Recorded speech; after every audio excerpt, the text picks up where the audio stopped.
मैं तो अपनी लाइन खुद बना लेती थी। मैं बैंक में जाती, मैं कहती थी दिस इज़ माय लाइन, मैं ट्रांसजेंडर हूँ तो मेरा बिल या आप मैं पे करना है। इस तरह मैं एडमिशन लेने की एक बार तो मैंने ब्लॉग बनाया, ट्रांसजेंडर लिखा टिक करके दे दिया। Claiming my space. मुझे लगता था नहीं है तो मैं बना देती हूँ, इसमें कौन सी बात है।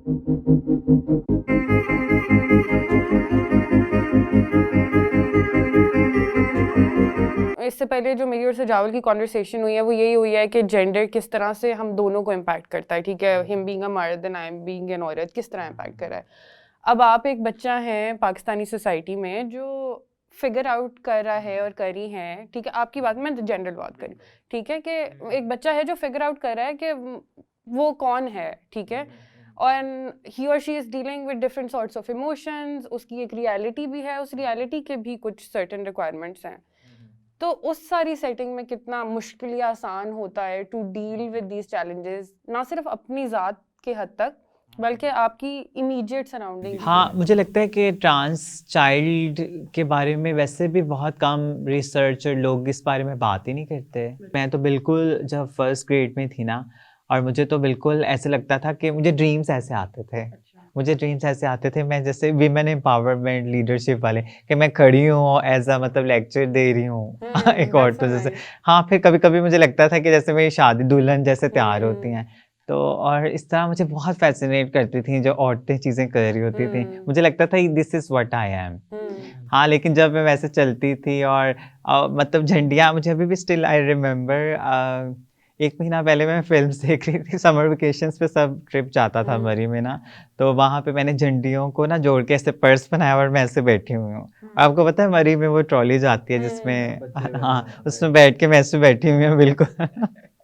मैं वीडियो देख रही हूँ कि उसमें सब मेरे कज़न क्रिकेट्स खेल रहे हैं, मैं बॉल से डर रही हूँ। हालाँकि गर्ल्स भी खेल सकती है क्रिकेट, लेकिन मैं वैसे बता रही हूँ कि फेमिनिटी थी और इस तरह की चीज़ें थी।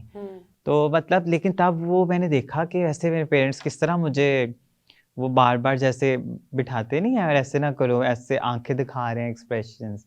तो मैंने देखा कि इस टाइम चलो बहुत सारे ट्रांस को ना कहा जाता है कि ये बिगड़ गया था इस एज में, इसके फ्रेंड्स ऐसे थे। हाँ, इसको देख के बिगड़ गया, ये तो अच्छा भला वही अंडरस्टैंड एक्सपोजर नहीं है, इसलिए तो we want to talk about it. People jumped into body parts ना। Gender is not between your legs, it's between your ears. ये दिमाग में इस बात को आप उर्दू में भी हमारी ऑडियंस को समझाएं। क्या आपने बहुत खूबसूरत बात की है। हाँ, सुने, मैं बहुत अच्छी एक एग्जांपल देती हूँ कि जब हम सब मतलब हम सब की डेथ हो जाएगी, तो हम अपनी बॉडी को बरी, कुछ लोग जला देते हैं, कुछ लोग दफन कर देते हैं, कुछ लोग क्या आरती बना देते हैं, क्या क्या मतलब डिफरेंट रिचुअल्स हैं। तो ये बॉडी तो बिल्कुल बह जाती है, तो आपकी तो रूह जो सी है, रूह का क्या कभी कोई एक्सरे हुआ है, कभी कोई ऐसा स्कैनिंग होती है कि आप अपनी फीलिंग्स बता सकते हो। काश ऐसे हो जाता तो आई थिंक ट्रांसजेंडर्स की लाइफ बहुत आसान हो जाती। वो एक टीवी होता सर पे, उस पे लिखा आ जाता ना कि क्या फील कर रहे हो ये हो। कितना ज़रूरी है एक इंसान के पास ये इख्तियार होना कि वो अपनी जेंडर आइडेंटिटी को खुद चूज कर सके। देखें, ये इख्तियार की वजह से ही तो हमने अपने जो बिल पेश किया था, मतलब who the other persons are to tell what your gender is. क्या वो अपने जिस्म, आपके जिस्म में घुस के उन्होंने क्या वो आपकी फीलिंग्स, जो आपकी हक और सच और जो आपकी रियलिटी है, उन्होंने वो तो नहीं फील कर सकते ना। कितने साल तो अभी भी बहुत सारे इतने मतलब इस एज पर पहुंच चुके हैं कि बहुत उन्होंने ज़िंदगी अपनी एक दोहरी मतलब ड्यूअल लाइफ गुजारते हुए ठीक है बसर करती है, क्योंकि वो दे कांट ओपनली से के यस, एंड उनको वो स्पेस नहीं मिला ना, जैसे आप कह रही हैं जी कि जी बिल्कुल। हाँ, कितना इम्पोर्टेंट है बताना। और ये बताना इसलिए बहुत ज़रूरी है क्योंकि आपको हमारा रिलीजन भी ये कहता है, और हमें किसी भी रिलीजन पे देख लें तो कहते हैं सच बोलना चाहिए। सच, एक ऑनेस्टी तो एक ऐसी चीज़ है जो कि सब में आई थिंक, हाँ, यूनिवर्सल है। तो फिर जब आप बोलने लगते हैं सच, फिर सोसाइटी क्यों नहीं सुनती सच। देखें, ऑर्डिनरी, प्लीज़ ये ना ऑर्डिनरी कुछ भी नहीं होता, लेकिन फॉर द कॉन्वर्सेशन से एक ऑर्डिनरी आई मीन जो नॉर्मली हम एक्सपोज जिससे हैं, जो ऐसी चीज़ है जिससे हम नहीं एक्सपोज हैं और जो हमें आम दिनों में नहीं नज़र आती, कोई भी चीज़ हो, ठीक, कोई भी कॉन्सेप्ट हो, तो वो चीज़ हमें डराती है। हम इंसान बहुत डरपोक हैं, एक रूटीन से थोड़ा सा। हाँ, तो लोग जब ऐसी कोई चीज़ आती है तो डर के मारे उसको बस जस्टिफाई करना होता है, ये तो बिगड़ गया था बचपन में, ठीक है, उस पर करते हो और आप उस बात को आगे वहाँ पे दबा देते हो, लेकिन वो बड़ा अफसोस है, क्योंकि आप उसको समझ सकते हो, उसको एक्सप्लोर कर सकते हो, जो आगे और इंसान है जो उस चीज़ से गुजरे हैं उनकी ज़िंदगियाँ बेहतर हो सकती है, आप एज ए सोसाइटी बेहतर हो सकते हो। मैं आपकी बात को ना फिर दोबारा से लिंक करूंगी कि अगर मैं जिस तरह आपको बता रही थी 1871 में क्रिमिनल लॉ अमेंडमेंट आया, तो मैंने आपको उसकी कोटेशन कोट करके भी बता दिया। उससे पहले मैं बताती हूँ, ये नई चीज़ नहीं थी, इसको एक डिफरेंट रंग दिया गया और एक कम्युनिटी पे अटैक किया बिल्कुल, गया I आर्टिस्ट agree, पे। I agree, हाँ, I know this. ये था ये, क्योंकि देखिए मुगल ज़माने में तो ट्रांसजेंडर्स की इतनी रिस्पेक्ट रिस्पेक्ट होती थी थी। और किंग्स एंड क्वींस अपने एक खास पोजीशन पे, उन्होंने हम्म। ट्रांसजेंडर आर्मी में थे। हम्म हाँ, ट्रांसजेंडर आर्मी में थे, आला ओहदों पर फाइज थे और बच्चों को एटिकेट्स सिखाने के लिए उनके पास भेजा जाता था। And they were the only persons who were allowed to go in male हरम एंड फीमेल फीमेल हरम। हरम as well, so they yeah. Were the only one. तो ये चीज़ ऐसी नहीं है कि मतलब इनके लिए नहीं थी, और ये इसको कैसे ये एक पूरी शिफ्ट जो चली है, एक पूरा एक Narrative मतलब बना हाँ है, जी, नैरेटिव बिल्कुल। बना है इसका। और ये मतलब ब्रिटिश कॉलोनियल लॉ का बहुत बड़ा इम्पैक्ट अभी तक हमें नजर आई भी थिंक आता है। ये नैरेटिव, क्योंकि हम जेंडर की बात करें तो जेंडर की कोई भी आर्गुमेंट में अगर आपने यूज़ करना होता है, जेंडर एक बहुत, यहाँ जेंडर नॉर्म्स और जेंडर मिक्स करके एक बहुत स्ट्रॉन्ग टूल है जो हम यूज़ करते हैं किसी को Suppress कर? Suppress is a better word than degrade. Yes, अच्छा। सप्रेस करने के लिए। सप्रेस की उर्दू क्या होगी? दबाने। जबर, जब जुल्म हाँ, करना, जबर वो करना। बेशक एक ट्रांस वुमेन हो और एक वुमेन हो, हाँ, तो मर्द हो करना है तो उसकी मर्दानगी पे क्वेश्चन कर दो कि जी वो देखो हत्या कर रहा है, उसकी मर्दानगी का टैग ले गए आप, तो उसकी हाँ, उसके जैसे जेंडर को मर्द आपने रो यूज नहीं करते हुए। सकते, है एग्जैक्टली। ना, बहुत सारी चीजें में या कहते हैं कि हाँ। ऐसे ही है। मुझे अभी भी याद है कुछ दिनों पहले ना, मतलब मेरी फैमिली में डेथ हुई मेरे अंकल की, और जो मेरा कज़न था और उस वो रोना चाह रहा था और वो बिल्कुल फटने वाला हुआ था और वो रो ही नहीं पा रहा था। वो ऐसे बिल्कुल स्टिफ होके खड़ा हुआ और एकदम से मैंने उसको देखा, ये भाग के कहाँ गया है। मैंने कहा ये कोई खुद को नुकसान तो नहीं या कर लेगा। तो मैंने उसको फॉलो किया और जब मैंने जाके देखा तो वो उसने लॉक किया और उस अंदर से इतनी ज़्यादा एकदम से चीखने की और रोने की आवाज़ आई। तो मैंने कहा कि मैंने कहा तुमने इस तरह क्यों किया? तो उसने कहा कि फिर सबने कहना था कि ये मर्द होके ना रो रहा है। देखें, उफ, ये इतनी सेपरेशन ज़्यादा। हमने अपने इंट्रो में भी बात की थी कि जब आप वही बॉक्सेस की हम बात कर रहे हैं, ठीक है, आप बॉक्सेस में डाल देते हो, लेकिन आप ये नहीं रियलाइज़ करते हो जो बॉक्सेस हैं उसमें काफ़ी चीज़ें आपकी ऐसी चीज़ें हैं जो आप इंसान हो और आप वो फील करते हो, आप no matter what your gender is. मतलब मुझे लगता है फिर भी मर्दों और औरतों से या बॉयज़ और गर्ल्स से बहुत ज़्यादा चैलेंजेस ट्रांस के लिए हैं। Obviously, Agreed, agreed, आप agreed, ये कोई पता है completely क्यों? agree. क्योंकि देखें हाँ। अब जैसा मैं मतलब फील करती थी कि अगर मेल वाली साइड पे बहुत ज़्यादा बिठाते हैं ना, तो फेमिनिटी की वजह से ना आप जो बॉयज़ बुली होते हो आप, हाँ, बिल्कुल। बुली करने की कोशिश या वो इस तरह के वर्ड्स बोल देते आया, हैं, आया, चिकने आया। या हाथ में लाना तो उनको फील होना और इस तरह की चीज़ों से। और फिर जब आप फीमेल वाली साइड पे तो वो मतलब उनकी बहुत डिफरेंट से कमेंट्स आते थे। तो मैं हमेशा हर इंटरव्यू में बताती हूँ, तो मुझे लगता है कि बच्चे बहुत मासूम होते हैं, जो हमारा बचपन होता है। तो मैं ज़्यादातर स्कूल का टाइम मेरे फ्रेंड्स ज़्यादा नहीं बनाती थी। वैसे भी मेरे पेरेंट्स नहीं बनाने देते थे ज़्यादा फ्रेंड्स। तो मैं ज़्यादातर ना केजी क्लास या इस तरह के बच्चों में टाइम स्पेंड करती। मुझे लगता था यहाँ से मुझे कोई रिएक्शन नहीं आएगा, यू नो। और फिर शेयरिंग की बात, हम अपनी बात बताने लगते हैं तो कोई सुनने के लिए रेडी नहीं है। इसलिए आप बेशक बॉय हो, बेशक गर्ल हो या बेशक ट्रांस हो, अपनी चीज़ों को डॉक्यूमेंट कर लेना चाहिए। कुछ प्ले कर लें म्यूज़िक, कुछ मैं तो कथक डांस करती थी। अगर मैं वो ना करती तो मैं तो मेरे अंदर एक नेगेटिव पर्सन पैदा हो जाता। एक वो गुबार इकट्ठा होता, फट जाता कोई नेगेटिव तरीके से। मैं अपनी एनर्जी शेयर करती रहती थी, परफ़ॉर्म करके या कभी लिख लेती थी। इसलिए ये चीज़ें करना बहुत ज़रूरी है। अगर आप मेल हैं, अगर आपको लगता है कि आप किसी के सामने नहीं रो सकते नहीं, मैं हैं तो बहुत रोता हूँ and I don't mind crying, but जी जी आप सॉरी बोले मैं वैसे पॉइंट कर रहा था। हाँ, लेकिन करना चाहिए। मैं ये कहना चाहती हूँ अपने इमोशंस को, ठीक है, बहुत दबाना नहीं चाहिए। सो जब आप व्हेन यू रियलाइज्ड इट, आपको हुआ और आप कन्फ्यूजन से गुजरी, तो अब मैं ये देखना चाह रहा था, हमारा ये इस पॉइंट पे आना चाह रहे थे कि आपकी एक तो स्ट्रगल और जो कॉन्वर्सेशन विद द फैमिली, उसका एक, क्योंकि ऑब्वियसली उसका भी एक इम्पैक्ट होता है, एंड देन आप सोसाइटी में जब इस चीज़ पे आपने एक्सेप्ट किया ना, आपने आइडेंटिफाई किया उसके साथ, तो उसका भी एक रिएक्शन ऑब्वियसली आपका एक काफ़ी होते हैं। एक तरफ रिलीफ भी है कि यार मैं अब जो मैं चाहती हूँ मैं वही हूँ और मैं उसी तरह एक्ट करूँगी, वो रिलीफ के लिए बहुत वेट करना पड़ता है। Exactly, like weight has been lifted off your shoulders. लेकिन उसके अलावा एक ऑब्वियसली बैकलैशेस भी हैं जो सैडली ऐसे ही है। बिकॉज ऑफ अवेयरनेस नहीं है, हम बात नहीं करते उस बारे में। तो उस आपको पे लगता है काफ़ी अच्छी अंडरस्टैंडिंग है?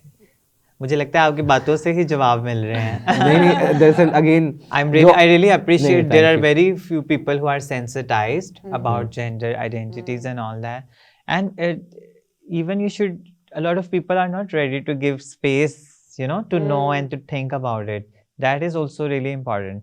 मुझे जो उनसे ये जो मेरी मतलब बात थी ना, क्योंकि मेरी बात सुने जिस तरह से मैं बता रही थी कि स्टिग्माटाइज करना शुरू कर देते हैं, है ना? एक मतलब आप वो समझते हैं कि बेटा होना, वो बेटा होने वाला फैक्टर भी है ना, जी कि अगर बिल्कुल। हमारा बेटा कहा कहेंगे तो हम फख्र से कहेंगे ना। अगर हम कहेंगे हमारा बेटा लड़कियों जैसा है, वो इस तरह वो सोच, अब वो यही कहते हैं कि बेटा है और लड़कियों जैसा है। अब मेरे मतलब टीचर भी ये कहते थे, पेरेंट्स भी कहते थे कि तुम मर्दों जैसे चलो, सीधे होके, और हाथों के एक्शन क्यों ज़्यादा किया। मतलब तब हमें किसी ने कुछ नहीं सिखाया होता, हम बचपन में होते हैं, जी। लेकिन वो इतने जो वो असल में मसला ये आता है कि लोग क्या कहेंगे। यू नो सबसे बड़ा ये क्वेश्चन है, लोग क्या कहेंगे। जब हमारे पेरेंट्स, हमारा जो फर्स्ट, हमारा जो पहला स्कूल है, मतलब पहली दरसगाह है हमारे जो पेरेंट्स, अगर वही हमें उस टाइम हमें ये मतलब लोगों के बारे में इतना दबा देते हैं। पहले तो मुझे लगता था maybe I am not obedient being a transgender child. मुझे लगता था कि मेरे पेरेंट्स मुझे इतना कुछ कह रहे हैं और मैं कितनी मतलब मैं कितनी गलत हूँ, मैं समझ क्यों नहीं पा रही, मैं उस पर अमल क्यों नहीं कर रही। लेकिन एक टाइम होता है आपकी बॉडी और दिमाग ना बिल्कुल, जब ट्रांजिशन चल रही होती है अच्छा। आपकी, जब आपको थोड़ी थोड़ी अवेयरनेस आ रही होती है, एक टाइम आता है आप बिल्कुल वो बहुत, मैं उस फीलिंग्स को बयान भी नहीं कर सकती कि आपका बॉडी नहीं साथ देती आपका ना।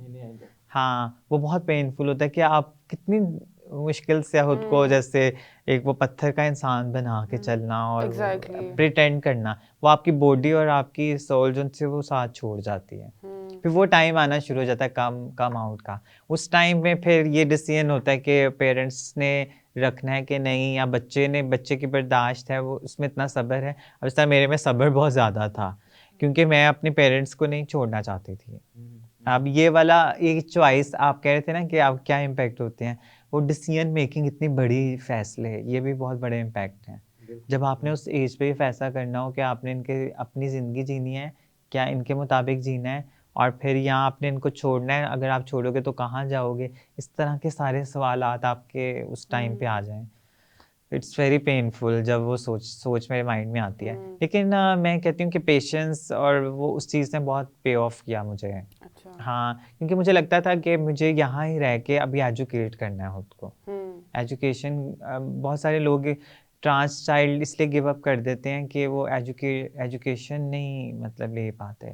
फिर इतनी जालिम सोसाइटी में, जो कि पहले इतने दरिंदे टाइप के लोग बाहर वेट कर रहे थे सोसाइटी में, ऐसे मतलब फेमिनिन, जिनको फेमिनिटी होती है, या फेमिनिन बॉयज़ होते हैं, या उस टाइम इतनी ट्रांजिशन वो समझते हैं फेमिनिन बॉयज़ हैं, या वो सेक्सुअल ऑब्जेक्ट के तौर पे देखते हैं, बिल्कुल ऐसे ही। उसको हरास करने की कोशिश करते हैं। या इस तरह के लोग जो आपको ड्रग्स पे लगा दें, क्योंकि उनको पता होता है ये कोई काम भी नहीं, इनके पास कुछ नहीं, तो इसको ईजी है मतलब। तो फिर ये बाद में यही सोसाइटी हमें ब्लेम करती है कि पढ़े लिखे नहीं हैं। तो क्या आपने देखा कि आपने क्या रोल प्ले किया बीइंग अ पेरेंट्स, या बीइंग अ बहन भाई, या बीइंग अ नेबरहुड, आपका क्या रोल है? बीइंग अ रिलेटिव आपने क्या रोल प्ले किया? या अगर आप उसके टीचर थे तो क्या आपने उसको स्पेस दी? क्या आपने अपने स्टूडेंट्स को समझाया कि इसके साथ कैसे बात करनी है? और अगर आप गार्ड थे तो आप उसको कैसे टच कर रहे थे बच्चे को? बहुत सारी चीज़ें हैं। ये आपने बहुत ट्रूथ बॉम्ब्स फेंके जो बहुत ही इंटेंस हैं। I was not ready for that. नहीं, बट ये this is the hard reality sadly. This is very harsh reality. और फिर जब थोड़े से बड़े होते हैं, अब छोटी सी एग्जांपल दूंगी, अगर आपने ट्रैवल करना है, टिकट खरीदनी है, तो एक ट्रांस जो इतना ग्रूम नहीं है वो सोचेगा मैं इस लाइन में जाऊं तो मतलब, या इस लाइन में जाऊं, टेनिस बॉल की तरह ना। मैं तो अपनी लाइन खुद बना लेती थी। मैं बैंक में जाती, मैं कहती दिस इज माई लाइन, मैं ट्रांसजेंडर हूँ तो मेरा बिल या आप मैं पे करना है। यू नो इस तरह मैं एडमिशन लेने की एक बार तो मैंने ब्लॉग बनाया, ट्रांसजेंडर लिखा, टिक करके दे दिया, you know claiming my space. मुझे लगता था नहीं है तो मैं बना देती हूँ, इसमें कौन सी बात है। The idea to create space for yourself, Spaces, inclusive inclusive spaces spaces and for- safe spaces, हाँ। both inclusive and safe. We बहुत should ज़रूरी है। make sure that you know every person is safe. Since we talked about how आप जब legislation पे काम हो रहा था तो तब आपने इतने सॉर्ट ऑफ हाई लेवल ही हम कहेंगे, क्योंकि गवर्नमेंट लेवल आ गया, पॉलिसी मेकर्स आ गए हैं, आपने उस लेवल पे देख लिया कि यहाँ पे भी एजुकेशन की ज़रूरत है, यहाँ पे भी अवेयरनेस की ज़रूरत है। तो जब इधर जाके मतलब you've seen the peak and you know कि यहाँ पे भी मेहनत अभी और लगेगी, with people like you, उनके लिए क्या मसले होते हैं कि एक तो ये है ना, वो लोग हैं जिनको अपॉर्चुनिटीज़ नहीं मिल रही हैं, जो शायद नई तालीम हासिल कर पा रहे हैं, जो शायद नहीं आगे इकोनॉमिकली निकल पाएंगे, but then we have other examples, people like you as well. देखें, मैं MBA गोल्ड मेडलिस्ट हूँ, मैंने डबल स्पेशलाइज किया है HR में और मार्केटिंग में। तो मुझे लगता था कि मैं तो अब गोल्ड मेडलिस्ट हूँ, डिस्टिंक्शन है अपने बैच में, तो अब तो मैं जाऊंगी बड़े कॉन्फिडेंस से, कहीं पे भी मल्टी-नेशनल या इस तरह के ब्रांड में जॉब करूंगी। लेकिन सीन इज़ टोटली डिफरेंट। मतलब जब मैं मतलब बाहर जाती थी, पीपल वर आस्किंग क्वेश्चंस कि आप क्या हॉबीज़ हैं, आपके बाल क्यों लंबे हैं, आप ऐसे क्यों बात करते हैं, बजाय कि मेरे टैलेंट को, एकेडमिक लर्निंग को और मेरी अचीवमेंट्स को देखने के, उन्होंने जेंडर को आगे रख दिया। मतलब वो जेंडर के बारे में कॉन्शियस हो गए और ट्रांसजेंडर को बिल्कुल रेडी नहीं थे मतलब करने के लिए। इसलिए फिर मैंने ऐसी ऑर्गेनाइजेशंस को ढूंढा, और कोई पास बैठता था तो उसको भी इस तरह का रिएक्शन देते थे। मैंने एक ऑर्गेनाइजेशन, अमेरिकन ऑर्गेनाइजेशन में ज्वाइन किया as a trainer, as a HR officer. लेकिन मैंने देखा कि अगर कोई मेरे से बात करता था तो उसको इतने बुरे तरीके से जेस्चर्स और फीडबैक देते थे कि पता नहीं इनका क्या ये क्यों इसके क्लोज है, एक जैसे स्कैंडलाइज करना किसी चीज़ को। तो वो नेक्स्ट टाइम वो आपके साथ कोई प्यार से बैठने के लिए, बात करने के लिए भी नहीं तैयार होता था। लेकिन वीमेन की तरफ से ये थोड़ा सा हमें होता था कि कहते थे ये इनके जैसे हैं तो ये इन्हीं में मतलब हो गए हैं। लेकिन कुछ वीमेन की भी तरफ से कभी कभी प्रॉब्लम आती थी। वो कुछ मतलब वीमेन, ट्रांस वीमेन को एज अ वीमेन कंसीडर ही नहीं करती। लेकिन इस सब में सबसे अहम सवाल ये है कि जो भी आपकी स्ट्रगल है, रही है, ओवर द इयर्स भी रहेगी इंशाल्लाह, उसमें मेल एलाइज का रहेगी इंशाल्लाह, मतलब like to sort of work for trans rights, that's what I am saying, कि उसमें मेल एलाइज का कितना रोल है, क्योंकि मैंने जितनी भी लोगों से मिली हूँ उसमें मैंने मर्द हजरात को कम ही देखा है। हाँ, वैसे कम ही होता था, लेकिन अभी मे बी थोड़ी सी आप जैसे इस तरह ये पॉडकास्ट है, प्रोग्राम्स हैं जहाँ मीडिया का नेगेटिव इम्पैक्ट है, उसमें कहीं ना कहीं पॉजिटिव भी शायद है। और आई थिंक तो कम्युनिकेशन एंड जैसे थोड़ा सा ख़त्म होना शुरू हुआ, जिस तरह अवेयरनेस प्रोग्राम्स हैं और टॉक शोज़ पे इनवाइट किया जाता है, और अब trans as a role model भी सामने आ रहे हैं। कोई लॉयर आ रहा है, कोई एक्ट्रेस, जिस तरह मैं एक एक्ट्रेस एज अ फिल्म में भी काम कर रही हूँ, तो हम एक मेन स्ट्रीम पर भी आ रहे हैं, और बहुत सारे और भी हैं, एंकर्स और मॉडल्स भी हैं। तो मतलब उसकी वजह से थोड़ा सा कुछ चेंज हुआ। देखिए, जब तक हम साथ के लिए काम करना, ट्रांस के लिए काम करने में और ट्रांसजेंडर के साथ काम करने में बहुत डिफरेंस है। जब तक हम साथ काम नहीं करेंगे ना, तो वो चीज़ ख़त्म नहीं होगी। कोविड में मैंने देखा कि जो मेल अलायंस थोड़े से बिल्ड हुए हैं, अच्छा। उससे पहले बहुत प्रॉब्लम होती थी। और अभी रिसेंटली मैंने एक स्टेटमेंट दी कि अगर फैमिली और सोसाइटी साथ दे तो हम एक ट्रांसजेंडर प्राइम मिनिस्टर बन सकते हैं। उस पर जो मेल की तरफ से बहुत नेगेटिव फीडबैक आया कि वो रेडी नहीं थे।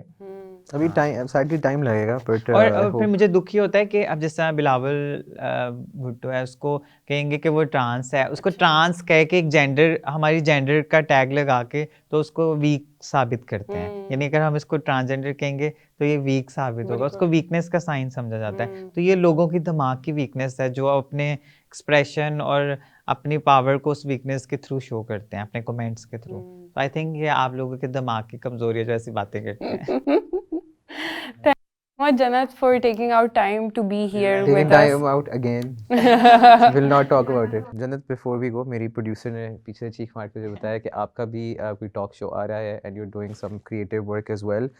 Before you leave, just कुछ बता दें, and we'll also put a link in the description आपके चैनल का, so that people can follow you and see. ठीक है, थैंक यू सो मच। हाँ, ये मेरा एक, जिस तरह आज की बात से ही मैं इसको सम अप करूँगी, क्योंकि मैंने कहा बेसिक प्रॉब्लम है कम्युनिकेशन गैप, जिसमें लोगों को अवेयरनेस नहीं, उनको पता नहीं बात कैसे करनी है, और जैसे हम बेस्ट प्रैक्टिस भी तो ना सामने लाते। तो ये एक इंफोटेनमेंट शो है, उसका नाम है जर्नी विद जन्नत। तो इसमें हम जितने भी डिफरेंट फील्ड के लोग, सेलिब्रिटीज, लॉयर्स और एक्टर, इन्फ्लुएंसर्स, उन सबको इनवाइट करेंगे और ट्रांसजेंडर होस्ट फर्स्ट टाइम एक प्रोफेशनल वे में एक इंटरव्यू कंडक्ट करेंगी। और it will be an inclusive show in fact.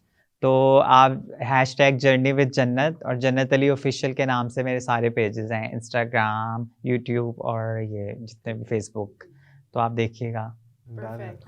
Thank you so much, Jannat. Welcome. Thank you for being here. So this was the second part of our conversation on gender with Jannat Ali.